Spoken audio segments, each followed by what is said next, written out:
So you guys have seen my cats right before in videos. Sometimes they'll be chilling on the bed. Sometimes they'll be running around, hanging out, playing, whatever. And I did their litter box before the game.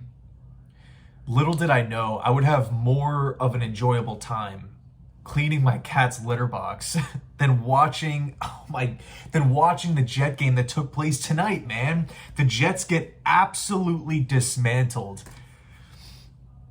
by the Arizona Cardinals.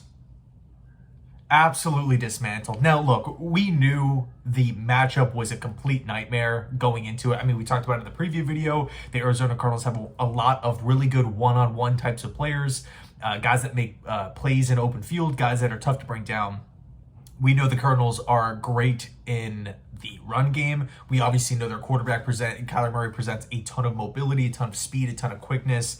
I mean, he just looks like a blur back there, and man, was he making plays. He was efficient and just shredded. He shredded New York. He completely just did whatever he wanted. He had all this time to throw. He made plays down the field, extended plays. My hat goes off to Kyler Murray. A-plus game. A-plus game. Didn't turn the football over. I mean, he looked great. I mean, what was his final completion percentage? Like, God, I want to say 90%, something insane like that. But here we are again, where the New York Jets get laughed off the field, and we have to ask the question, why is it that the majority of fans saw this coming? Why? Because we've seen it before. Over and over and over and over and over again. What do I mean by that? I mean that whenever the New York Jets get a win, and we have, paired with extra days to prepare for an opponent, doesn't matter who, doesn't matter where, doesn't matter what time, prime time, again, home, away, 1 o'clock, whatever, 4:25 like today, NFC, AFC divisional rival, it doesn't matter. If we have extra time to prepare for an opponent and we are coming off of a win, we look horrible. You want to talk about not having a game plan? The NFL didn't change the schedule on the Jets. We know who we were playing. We knew we were playing the Arizona Cardinals in their house. We knew we had to go across the country. It didn't just get thrown on the schedule. Oh, hey, this week you guys got to go to Arizona. That's how we looked.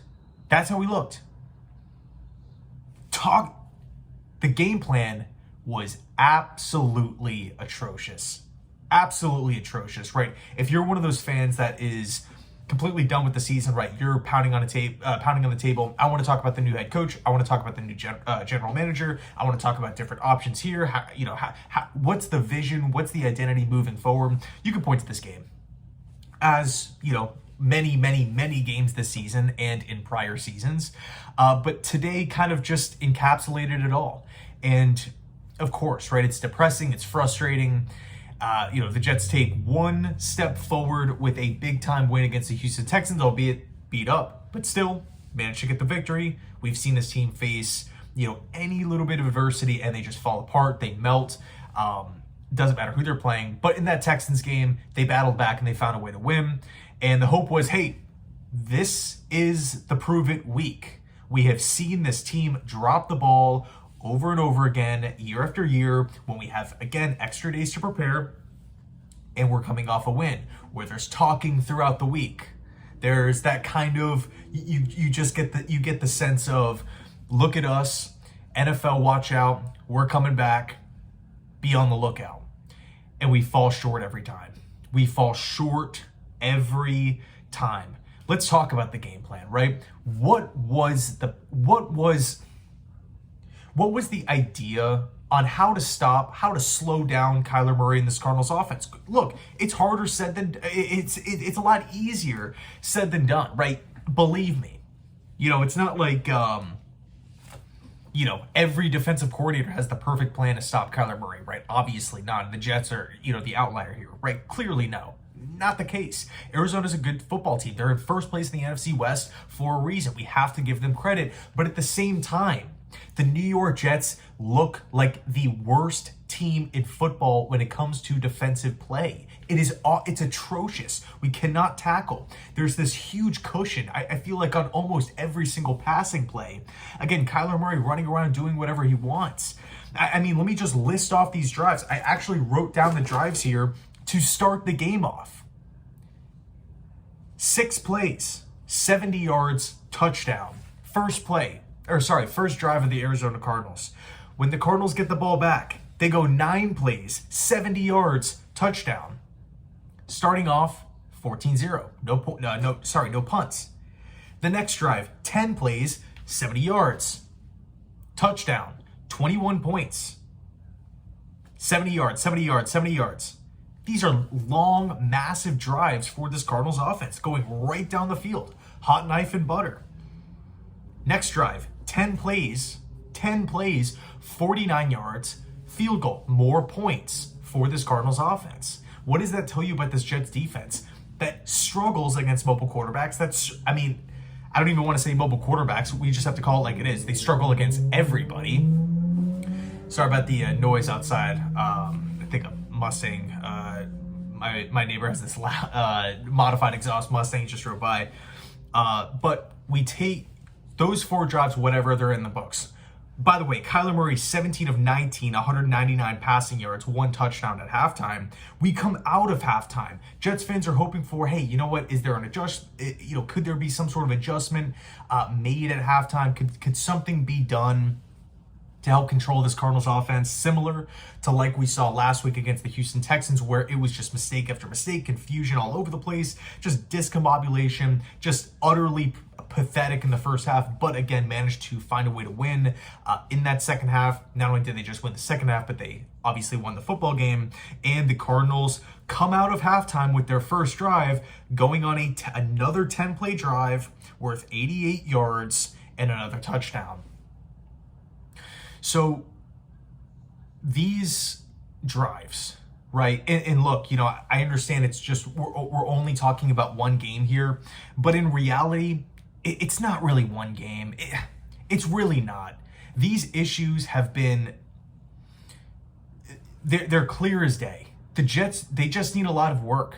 And the Jet, I feel as though the Jets are just full of excuses every single week on, oh well, we played a really good team, or oh no, it was raining out. It was windy today. They got the better of us, but we kind of had this guy out, injuries all over. I heard a quote a couple weeks ago, and I forgot who made it, so I apologize for that. But they said that the Jets have, in a sense, pulled all of their levers. Right? They don't have any more excuses. They fired their coach Saleh 5 weeks into the year. They've demoted Hackett. They've promoted Downing. They've promoted Ulbrich. They got Reddick in the building. They traded for Devontae Adams. They have a healthy Aaron Rodgers. And they are still getting blown off of the field. They are still a team that just has no discipline, no accountability at all. At all. How were we in the red zone today? Awful. I think we were 0 for 3. Or 0 for 4? 0 for 3 potentially. God. Cardinals had what? Almost, I want to say either just under 400 yards or right over 400 total yards.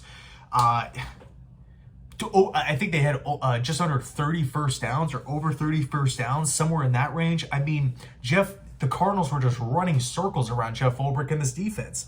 I mean, at this point, it's just, I sound like a complete lunatic to talk about playoffs, even suggest that word. So I'm not going to go down that rabbit hole, but I'll say this, in regards to accountability, I think Jeff Ulbrich should just consider moving on from play calling duties. Just take Saleh's role, essentially, because clearly this is not getting it done.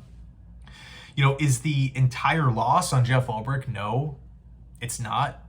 Like most losses that the Jets, that happen, it's not just one issue, one missed kick, one drop pass, one fumble, one turnover, one blown assignment, one, poor throw. It's just a myriad of problems. Play calling, it kind of feels like it's all of those things every single time. So again, the Jets get humiliated. The Jets get embarrassed. 31-6 by the Arizona Cardinals. Credit Arizona, credit their fans. They showed out. Actually, there's a couple Jets fans that went to the game. I know this team just got blown off of the field, but I hope you guys had a great time, in some fashion, checking out the stadium and whatnot. But just, poor on third down, poor in the red zone, turnover here, drop pass there. Again, playoffs, it's just completely out of the realm of normalcy when it comes to this team. What are we, 3-7 now? 3-7. So we are going. Think about where we're at right now. What are we at? November 10th. Think about Thanksgiving. Think about Black Friday. Think about Christmas, New Year's.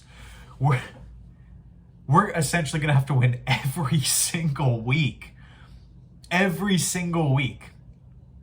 to be back in the relevant picture, right, for the playoffs. We have to win every single week through Christmas. It's just laughable at this point. It's just laughable. So let me know your thoughts down below in the comment section, right? Of course, on this game, but also what you want to see this week and next week, right? Do you guys want to see some mock drafts? I really want to talk some NFL draft, but it feels weird, right? I don't want to be talking about the NFL draft before Thanksgiving because the season feels over. I mean, give me a break. But at the same time, I do really enjoy it, and I love getting other people's, takes and love seeing other people's opinions on different draft prospects and where they think, certain guys are going to land, best fits and everything like that. So of course, draft talk, GM talk, coach talk, lots of stuff to get into, lots of stuff I really want to dive in and make videos on, but quite frankly, I just haven't because I'm not trying to be focused on the off season. I don't think there's anything wrong with being prepared for 2025 and 2026, hiring your guys, making that change, getting ahead of the curve. I mean, if the Jets weren't interested in doing that, why would this team fire Saleh through 5 weeks with a battle for first place on the line that following Sunday against the Buffalo Bills, or Monday night, whenever it was. So clearly the Jets want to get ahead of the search. You got to think ownership, whether it's Woody, whether it's Chris, that's still undecided at this point. But regardless, you got to think that moves are going to be made. I mean, the coach is clearly going to change. Based off of what we've seen from Jeff Ulbrich, it just looks like the job is just too big for him. Again, I wish I had a different response. I wish I felt differently, but that's just not the position that I'm in. I mean, the defense, I don't even want to go down the rabbit hole of negatives here. So, yeah, again, let me know your thoughts, of course, on this game, but also, would you guys be down for some draft talk, some coach talk, some GM talk? Again, this notebook is filled with just different ideas, different tons of video topics and whatnot. I've just been holding off on it because I just don't know if people want to start focusing on the off season. So anyway, let me know your thoughts. Thanks so much for watching. Thanks so much for, if you're watching this video right now and you're just upset, angry, demoralized watching this football team, my hat goes off to you, right? Like you are the definition of a real fan, like a diehard fan. And these losses freaking suck, man. They suck. It just drains the life out of me. I feel so mentally exhausted after watching the 2024 New York Jets, right? Almost every single week. I just feel drained. But I'll say this. When the Jets' time comes where they start putting it together, they figure it out, and they start winning games, and it will happen eventually. It will. It happens to every team in football. When they turn the corner, it's just going to make it that much better. It's just going to make it that much better. So I guess I'll leave it there. Let me know your thoughts down below. Thanks so much for watching. Thanks so much for sticking with the channel. You guys mean a lot. And as always, go Jets.